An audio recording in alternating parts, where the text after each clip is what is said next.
Diving into how should a e-commerce D2C business go about setting KPIs, setting goals, and setting targets. Um, every business is a little bit different. Every business has slightly different unit economics, slightly different acquisition and retention realities. However, there are some things that are generally universal that can be applied to almost every single business. Normally, the most important KPI is not going to be what is your Meta ROAS or what is your Google ROAS.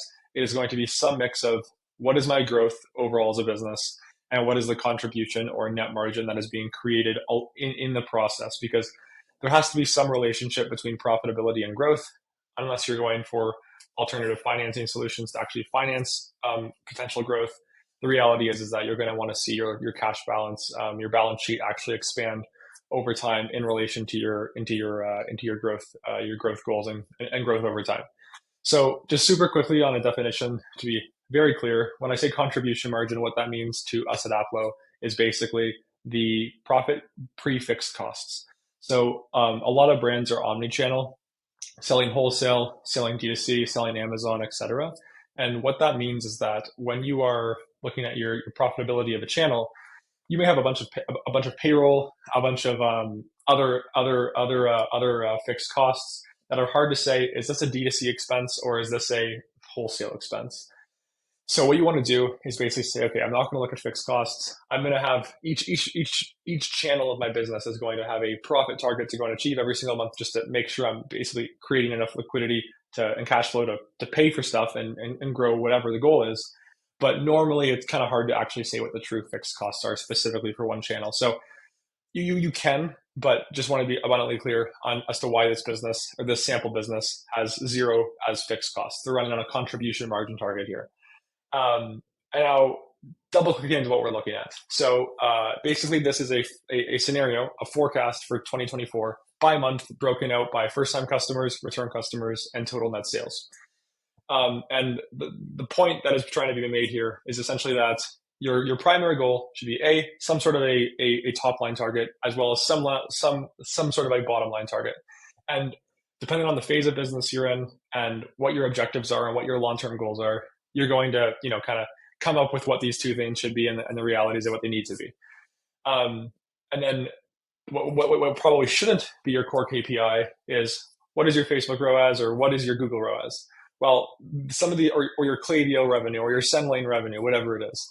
While these things play into and contribute to some of these business outcomes, certain metrics and certain attribution models are not necessarily super correlated with actual outcomes that show up here. Sometimes they are, but it doesn't change the fact that this should be the most important thing you're looking at most of the time. So what's going on here and why is this an interesting scenario to look at? Let's look at January for a second. So when we look at January and we look at specifically first-time customer net sales, what you're looking at here is right around $1 million in first-time customer net sales. After taking into account the various costs, the variable costs, COGS, logistics, payment fees, you're basically left with 474-ish K in contribution margin. What is the issue with that? Well, the ad spend for this month was in this scenario 600,000. So that means you're losing over $100,000 in that acquisition. And if you were to say, okay, like the business goal, like the end outcome I want for my business is to average or hit 15% contribution margins while growing at X, Y, or Z growth rate.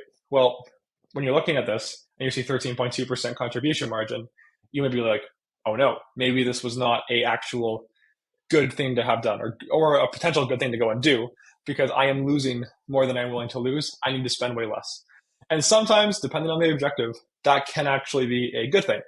However, in this case, given the other attributes of the business, mainly on the LTV side, it actually seems that when you actually use cohort retentions to forecast out return customer revenue growth over time as you build up the number of customers you acquire over time, that it tells a completely different story. So what this sample is doing, like I said there, is basically we're taking all the historical customer data you have in this sample business's Shopify store and understanding after they've been acquired, how many of them come back and purchase within each subsequent month over time. And using that data, making an estimate of based off of a certain first-time customer volume coming in over a variety of months, what happens to return customer revenue over time? And in this scenario, we're taking a fixed $600,000 of ad spend at roughly the same efficiency per month on the acquisition side. So you can see that net sales for first time customers are frequently hovering around the $1 million mark with some variance. Okay. And when you overlay that over time and you see what the retention rates actually have been historically, you can see that your return customer net sales actually tick up. So it's not going to be the same every single month, but in general, the trend is up, meaning 748, 806, 812, slight dip, 808, 855, 880, so on and so forth. And what happens over time is your contribution margin as a percentage of net revenue, 13.2%, is also slowly going up. So then when it comes to goal setting and KPIs, maybe, depending on the cash flow needs, etc., maybe going and pushing that extra growth in January and getting 13.2% of contribution margin in that month was okay, because maybe you don't need 15% for that singular month, but to hit your business targets by year end, you just needed to average 15%.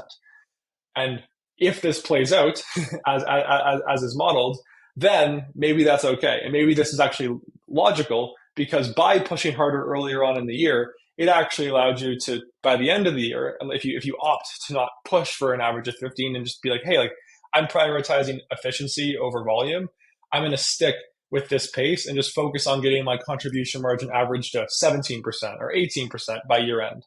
So this is just a prime example of when analyzing things siloed is not always good. The ideal scenario is, as a business, you are looking at what is the growth goal and what is the margin goal, building a forecast based off of return customer revenue, retention rates, as well as all your costs, running some scenarios based off of new customer acquisition efficiency, picking your base case based off of historical trends, and understanding, okay, if I take a step back for a second, and I'm not just looking at a singular month, what we all deem the most likely way to get to where we want to go, and what are the metrics that actually matter the most? It's going to be your contribution margin or your net margin, and then all the other metrics, because there's so many you can pick from. It's basically deciding, okay, how are these correlated to what I'm trying to go and do as a business, and not just referencing, hey, this is my primary KPI inside of this individual sales channel or ad account or software. So this is an exercise we do all the time. Highly recommend it. Name of the game is basically just deciding where do you actually want to go as a business, and then creating a growth plan to get there.